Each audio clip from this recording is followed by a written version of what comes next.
All right, good afternoon, everybody. I know I'm looking a mess today, but it is what it is. I'm in between appointments, so I just wanted to get on here and just share something that the Lord actually shared with me August 30th. So it's been a couple months now, but I actually had a dream. So I had a dream that I was on a pulpit preaching a full message. Like literally I preached the whole message in a dream.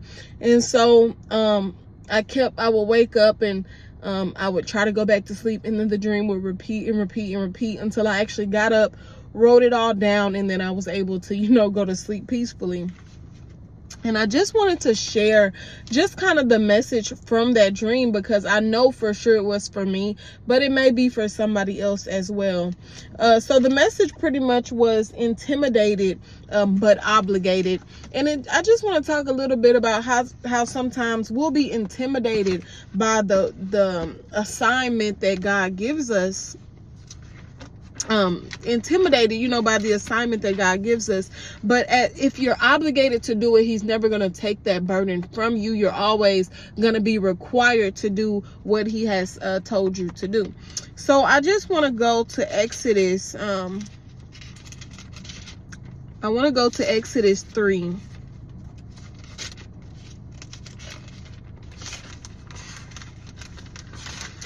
And I believe I actually took these notes in maybe King James Version or New King James.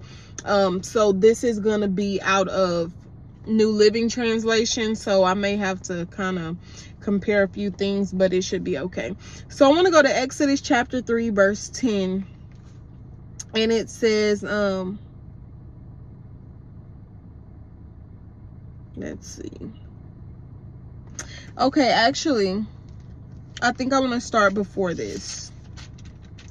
I want to start just at Exodus 3, verse, let's see, verse 2. So it says, I might as well just start at 1. So it says, one day Moses, and this is again New Living Translation. One day Moses was tending the flock of his father-in-law Jethro, the priest of Midian. He led the flock far into the wilderness and came to Sinai, the mountain of God. There the angel of the Lord appeared to him in a blazing fire from the middle of a bush. Moses stared in amazement. Though the bush was engulfed in flames, it didn't burn up. "This is amazing," Moses said to himself.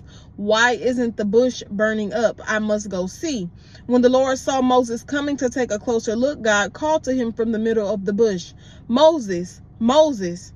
"Here am I," Moses replied. "Do not come any closer," the Lord warned. "Take off your sandals, for you are standing on holy ground. I am the God of your father, the God of Abraham, the God of Isaac, and the God of Jacob." When Moses heard this, he covered his face because he was too afraid to look at God. And that's the end of verse 6.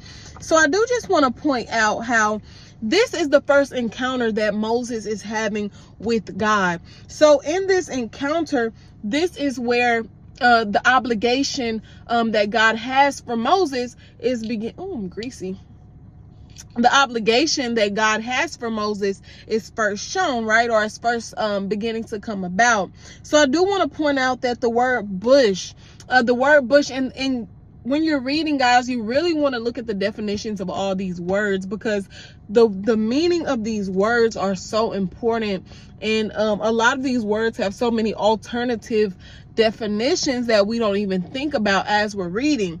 So if you look up the word bush in the Hebrew dictionary, the word bush actually means to cover, to protect. Of course, it's a plant, but it also means to cover, to protect, to support, or mark with a bush or bushes. So from this moment, God is now Moses' covering. God is now protecting him, supporting him through the journey that he is about to embark on. So I now want to go to verse 10. Verse 10. Verse 10 says, now go, for I am sending you to Pharaoh. You must lead my people out of Egypt. Verse 11, but Moses protested to God, who am I to appear before Pharaoh? Who am I to lead the people of Israel out of Egypt? So then I want to look up the definition of the word protested, because it says Moses protested to God. The word protest means to express or declare one's objection objection to, disapproval of, or disagreement with. So Moses is disagreeing with God. He's disappointed with God, and he's objecting the word that God is giving him, because he does not feel like he is adequate enough. He doesn't feel like he is the right person for the job. So he's very intimidated, right, by what God has now called him to do. I now want to go to let's see.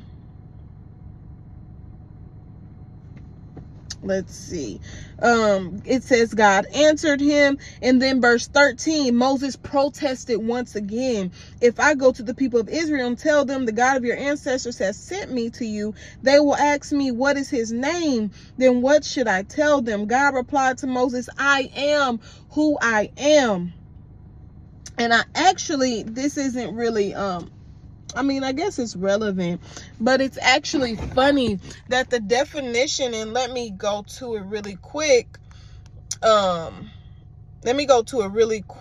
Okay, yeah. So one of the definitions of I am who I am actually is, because we know I am means to exist. It means that he exists. But one of the definitions of I am who I am is actually, and it came to pass, right? So when he says I am who I am, he's also declaring that everything I speak to you is going to come to pass, right? That also ties into Moses being obligated. Yeah, I'm not going to take, no matter how many times Moses complained, God never says, I'm going to take this burden from you. I'll find somebody else to do it. No, he never says that, because Moses was obligated, and the word that God spoke had to come to pass, because he is the great I am, right? So then let's go to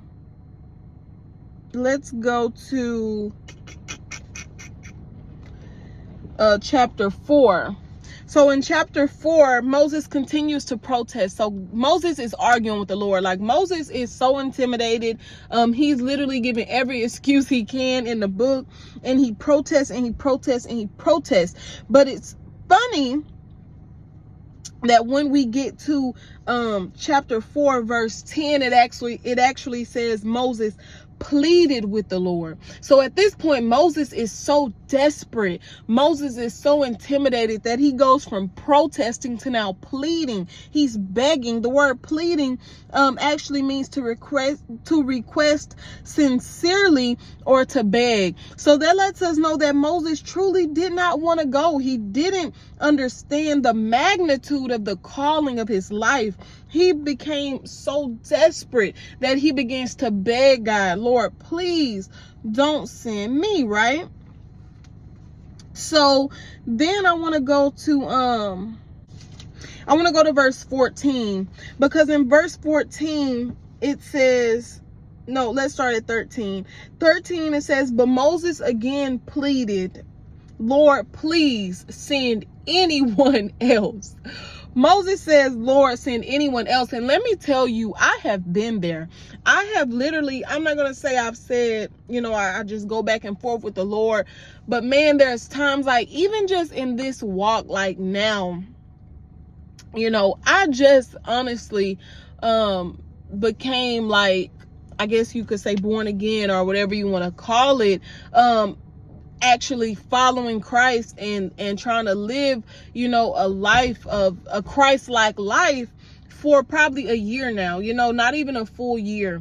So as soon as I gave my life to Christ, he began giving me, like, he began to give me some assignments and some I'm sorry, y'all, I had to fix the storage. But what was I saying? Oh yeah, there are some things that God has called me to that I literally felt I am not qualified. Lord, I get somebody else to do it. Like, like literally I felt like that. So just reading this, and the fact that he gave me this dream and knowing that that's how I felt, and then reading this, a lot of us have been here. God calls us to do certain things and we just feel inadequate. Like, we feel like, Lord, do I really have to do this? Like, are you really sending me? And that's where Moses is. So verse 13 is saying that Moses again pleaded, Lord, please send anyone else. And it says in verse 13, then the Lord became angry with Moses.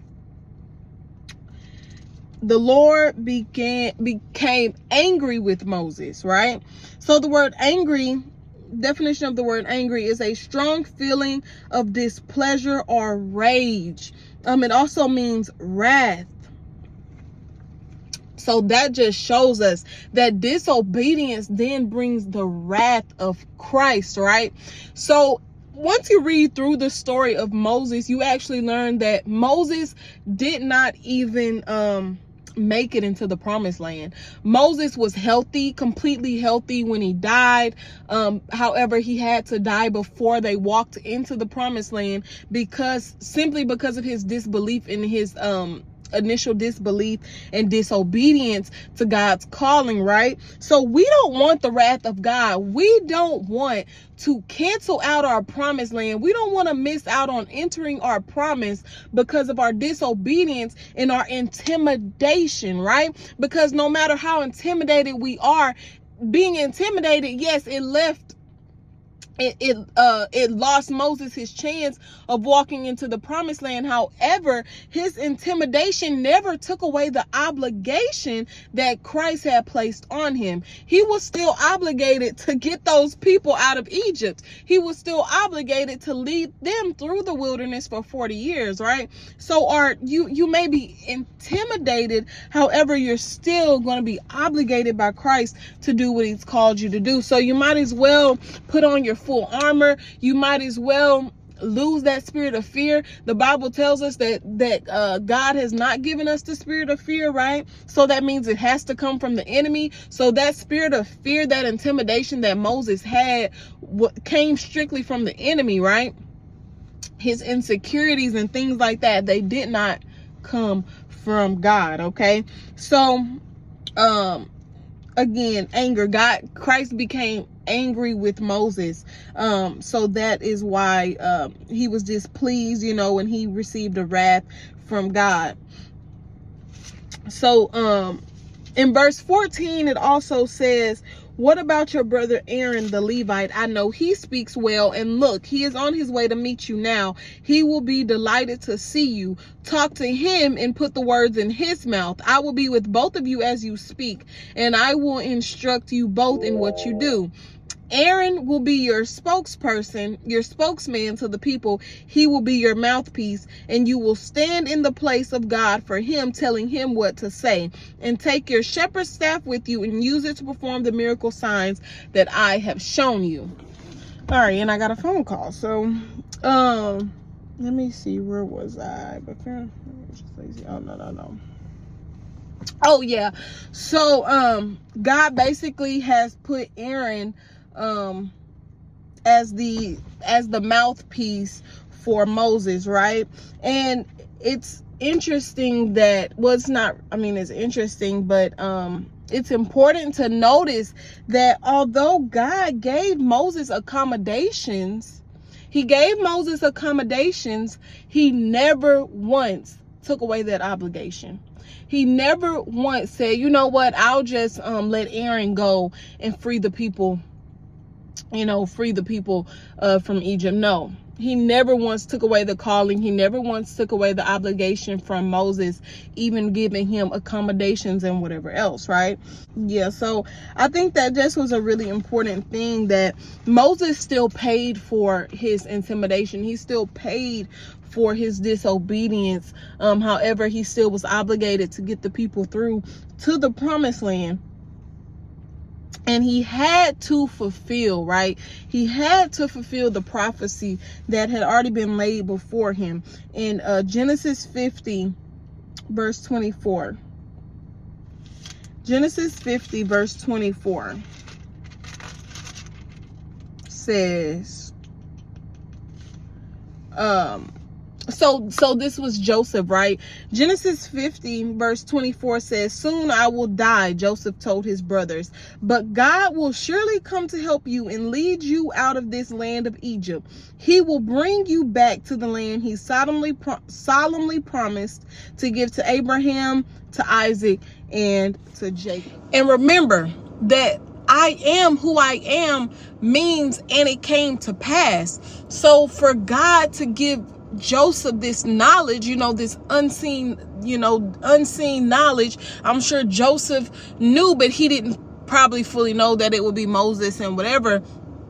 When God introduces himself to Moses at the bush as I am who I am, he's saying that he's saying, but Moses doesn't know, but he's saying that the prophecy that I've given to Joseph has to come to pass, because I am who I am means, and it came to pass. That was a prophecy, and the prophecy still had to come to pass. So even as Joseph is saying this, God already had Moses lined up, right?